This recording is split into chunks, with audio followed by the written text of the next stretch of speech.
Hey everyone, so the Geigenkamm. So I started kinda late on Saturday 16:15 from Roppen railway station. A long day traveling on the railways, and yeah, I ended up being 2 hours late due to delays, so it wasn't looking great with my plans. The first day I planned to sleep here at the Forchheimer bivouac shelter. But yeah, it was the beginning of September, so it was getting dark at around 8 p.m., which yeah, it seemed pretty unlikely I could make it up there to the bivouac before dark. Now this wasn't a huge deal because I actually ended up going with a full expedition pack on this one, so I had my bivy bag, winter sleeping and all that, which also meant I was kind of heavy. The pack was 14 kilos without food and water. Yeah, probably like 16-17 kilos. Anyway, so I was just going until it was dark, which happened on this ridge, like on this peak. And from there I actually saw the bivouac like shining there, but I didn't want to go on the ridge in dark, so yeah, I just slept there. Actually got pretty decent sleep there, so that was nice. And so that first day, or I guess half a day, day zero, it was 11 kilometers from Roppen to up here, and 1600 meters elevation gain, and no elevation loss, of course. I just went up the ridge. It was actually really nice here because the previous days there was some cold front, so there was snow like on the higher ridges, and it was looking really nice. Well, anyway, so the next day I went on the ridge. Now this is all hiking, like, yeah, it's still an alpine trail, so occasionally you can encounter some like light scrambling, short light scrambling section. Like, yeah, you will occasionally need to use your upper limbs, but there's nothing difficult there, just hiking. So yeah, anyway, I went the next day in the morning around the shelter. Nice shelter, pretty small, I guess comfortable for 2 people. Not so comfortable for 4, but anyway, moving on. Yeah, very nice views and all that. Just going on the trail, nothing special. Then there is the Erlanger hut. Also some light scrambling, I guess, before the hut, but there is a steel rope and it's not super exposed, nothing special there. And this hut, the Erlanger hut, is actually the hut if you usually go to if you just start in Roppen in the morning. Since I obviously didn't do that, I just went around there, around the Wettersee. And here I made a stupid mistake, because I was just looking under my feet and I just continued straight here instead of going to the pass. Yeah, so some unnecessary elevation gain here. But it was a nice view from here, so at least there was that. Then it's down and to another pass, and nice alpine trail, nothing super special. Now here to the Feiler Scharte. I guess it's Scharte means pass, so Feiler Pass. Just a short detour to the Fundusfeiler. Very nice views from there, absolutely worth it. I mean, you are basically already there when you are in the pass, so there's no reason not to go there. Then down here it's pretty steep. Some steel cable sections, but yeah, it's a well maintained trail, so nothing difficult. Then at the Frischmann hut I was I think like 5:30 maybe p.m. So I could have slept there, but I decided to continue until dark again, because I had the weather window only until Tuesday, and even Tuesday was looking a bit sketchy, so I wanted to make some, good progress while I could. So I ended up going up here again, and I slept on some flat spot at this stream. Again, it was getting dark. I just got into my bivy bag, and at sunrise I left. Nobody would ever find out I was there, if if I didn't talk about it, of course, right now. But yeah, I call this an emergency bivy, because it's getting dark, so what you're gonna do, right? So yeah, anyway, just continued. Nothing special here. A very nice view. Just pretty steep path down. So yeah, just walking, enjoying the views. Very nice, no one around. And then there is the Hohe Geige hut, which is a self-service hut, and they don't respond to emails, so I don't know what's going on there. I just went around. It was open, there were some people, but yeah, just don't expect an email reply, I guess, from them. So yeah, whatever, just went around there. And up here, actually this was pretty easy.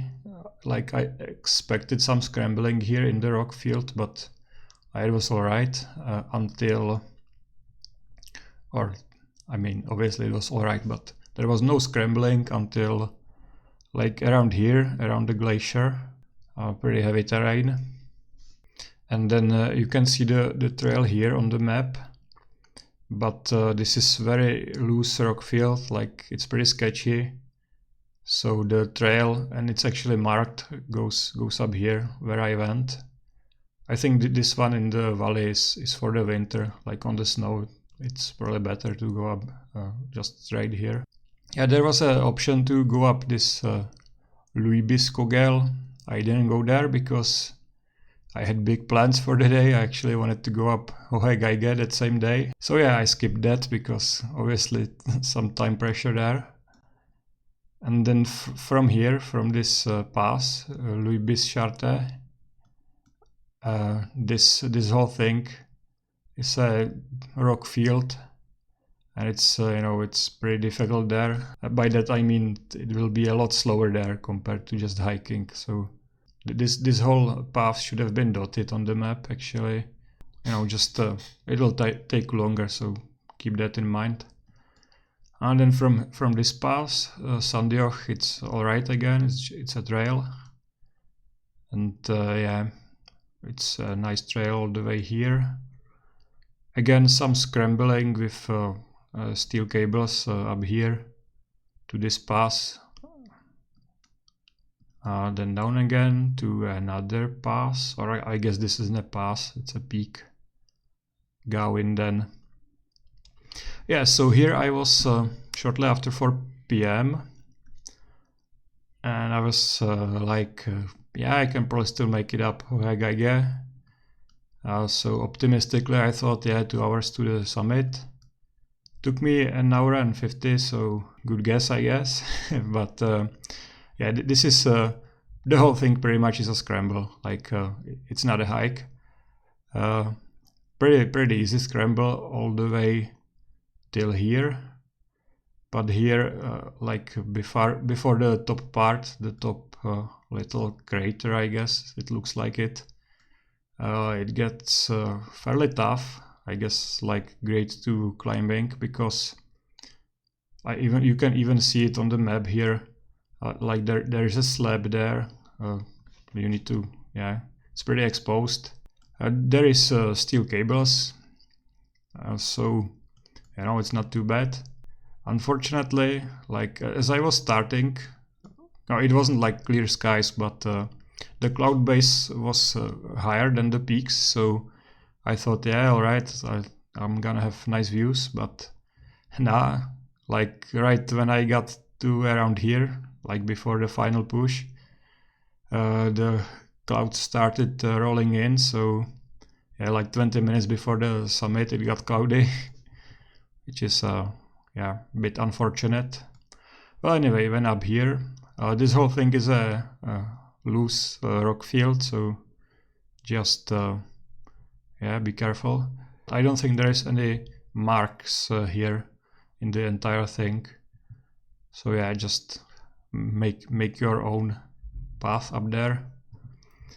Anyway, so went up, went down about the same time, so hour and 50 minutes down as well. And so before 8 p.m. I was back with my backpack. I of course left my big bag here and just went with a small day pack, 10 liter. So yeah, success. I didn't want to scramble in the dark, but from here I didn't care. I mean, if I go to the hut in the dark, because this is just a big trail, so that actually worked out pretty nicely. Shortly after 8:30, I was at the hut. Oh shit! I think I forgot to tell what was the statistics the previous day.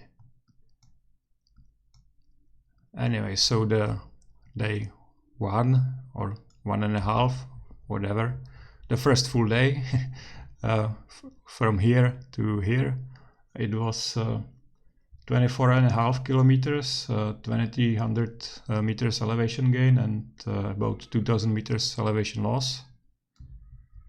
And then from here, including the Hohe Geige and down to the hut, it was 27 kilometers, 2400 meters elevation gain, and 2600 elevation loss.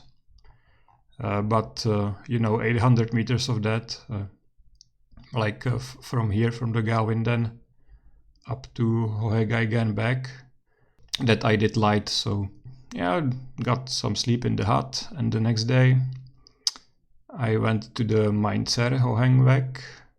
I started at 6 a.m. because there was actually a slight chance of thunderstorm in the afternoon. So yeah, I wanted to get out of the high parts as quickly as possible. So up here in the rock field, it's like there's nothing special there. It's decent trail, but then like I guess 150 meters below this pass, Weissmaurerachjoch, it gets pretty steep and a bit scrambly. But from here, from this pass, pretty much mountaineering starts, and it doesn't end. Like the Mainzer höhenweg is a mountaineering route. Like this isn't a hike, so keep that in mind. Like it isn't like difficult. There isn't like any super difficult cracks or anything, but it doesn't let you relax. Like you are either doing, you know, like scrambling, easy climbing with the most exposed and toughest areas having some steel cables or chains, so it's alright.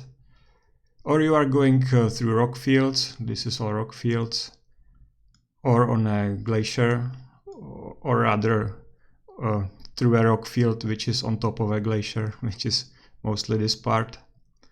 It's pretty well maintained, it's very well marked, so yeah, but it's still a mountaineering route.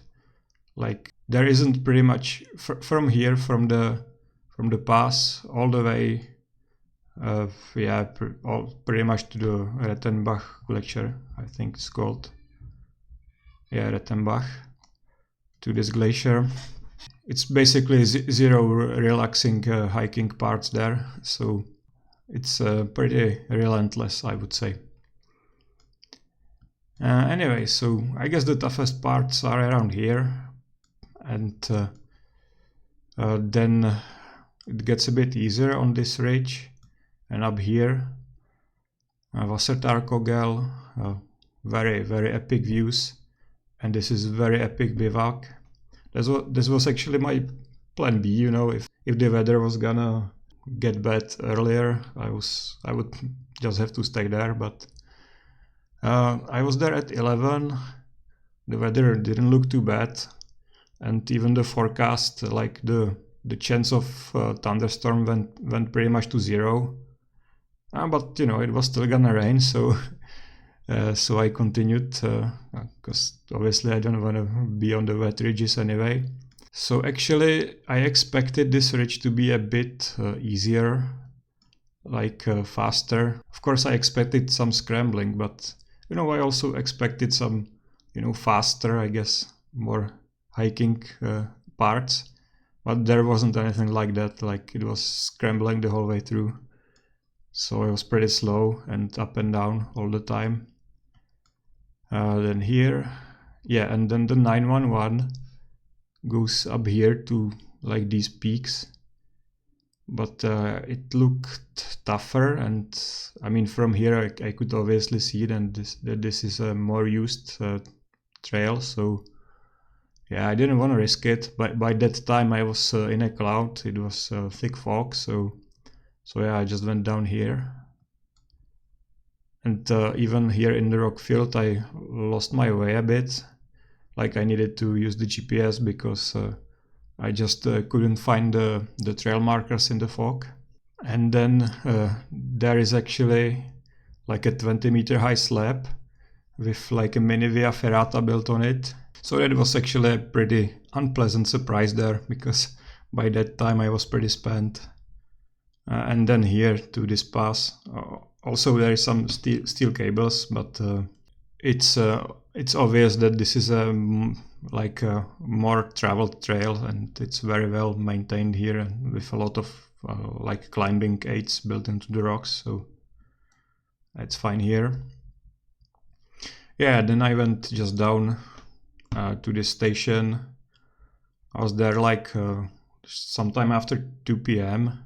Yeah, it took me like 8.5 hours from the hut, which I actually expected to be faster. So yeah, I think the previous days caught up to me, and this isn't, I guess, ideal to do with like a 15 kilo pack, which is what I had. It's a route I would love to do, light, you know, fresh, in 6 hours from the hut. Here I'm done, I'm smiling. But you know, it was my 4th day of pretty intense hiking, so with a heavy pack as well, so yeah, actually I wasn't feeling it towards the end. I was glad it was over. But still pretty epic and very nice shots, so yeah, I'm happy with that. Anyway, so I had just a little bit of food here. It was actually open, even though there was no one around, of course, because who would want to be skiing on the glaciers when it's raining? Maybe in the top parts some snowy rain, but yeah, pretty shit weather. It actually started raining, I forgot to mention that it started raining like right before I got here, so right on time. Yeah, well, I obviously didn't want to go down to Solden in the rain. I actually had a hotel in Solden. So there was a bus going, I think like 15:45, something like that. So yeah, I went on the bus to Solden. Also, I forgot the stats for the last day. So that was as my watch measured, because I think on the map it will show a lot less, or on whatever maps, because of the resolution, because it, you know, the maps cannot take into account all these, you know, little climbs on the rocks you do up and down here. So anyway, so my watch recorded 15 kilometers almost, and 1600 elevation gain, 1600 meters, and 1250 elevation loss. That was the Geigenkamm. Pretty epic, highly recommend it, go for it. Well, anyway, so on Tuesday arrived to Solden, just cleaned up at the hotel, and I actually had some bigger plans for the following days, but it was just impossible to realize due to the weather. So what I planned to do was go up this side. This isn't the Geigenkamm anymore, of course, it's just this range. This is, I think, yes, Dubai Alps or something like that. But anyway, what I planned to do was go up here on the 137, yeah, and to to this hut, Amberger hut, and then to Schrankogel. But it was just heavy rain the whole Wednesday, so I just went up from hotel to here, to Langenfeld. And the next day I went up and down Schrankogel, which is its own video, and I highly recommend that one. It actually turned out to be a lot easier than I thought, and it was I think the best view I had this year from Schrankogel. So yeah, check that one, it was pretty epic.